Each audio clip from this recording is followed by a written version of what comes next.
Di sebuah desa kecil yang dikelilingi oleh hutan lebat dan sungai berkilau, tinggal seorang pemuda bernama Ayub. Ayub adalah anak yatim piatu yang tumbuh di bawah asuhan neneknya, seorang dukun tua yang dikenal karena kebijaksanaannya. Sejak kecil, Ayub sudah tertarik pada dunia sihir dan cerita-cerita mistis yang diceritakan neneknya. Meskipun hidup sederhana, Ayub memiliki hati yang besar dan selalu siap membantu siapapun yang membutuhkan. Suatu hari, ketika Ayub sedang menjelajahi hutan, ia menemukan sebuah batu besar yang bersinar dengan cahaya aneh. Ketika ia mendekat, batu itu mulai bergetar dan mengeluarkan suara lembut.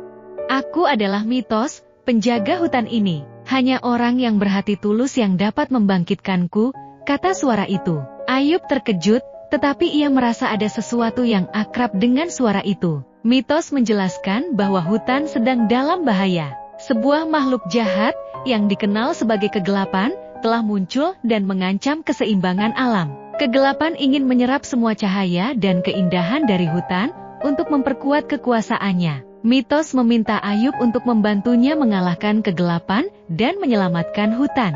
Dengan keberanian dan tekad, Ayub setuju untuk membantu Mitos. Mereka berdua memulai perjalanan yang penuh tantangan. Mereka melewati sungai berarus deras, mendaki bukit terjal, dan menghadapi berbagai rintangan. Sepanjang perjalanan, Ayub belajar tentang kekuatan sihir dan cara berkomunikasi dengan makhluk-makhluk hutan. Di tengah perjalanan, mereka bertemu dengan seekor burung hantu bijak bernama Luna. Luna memberi mereka petunjuk tentang cara mengalahkan kegelapan. Kegelapan hanya bisa dikalahkan dengan cahaya sejati yang berasal dari hati yang tulus, katanya. Ayub menyadari bahwa ia harus menggunakan kebaikan dan cinta untuk melawan makhluk itu. Akhirnya, mereka tiba di gua gelap tempat kegelapan bersembunyi. Dengan keberanian, Ayub melangkah maju dan menghadapi kegelapan. "Aku tidak akan membiarkanmu menghancurkan hutan ini," teriak Ayub. Kegelapan tertawa, tetapi Ayub mengingat semua pelajaran yang ia pelajari.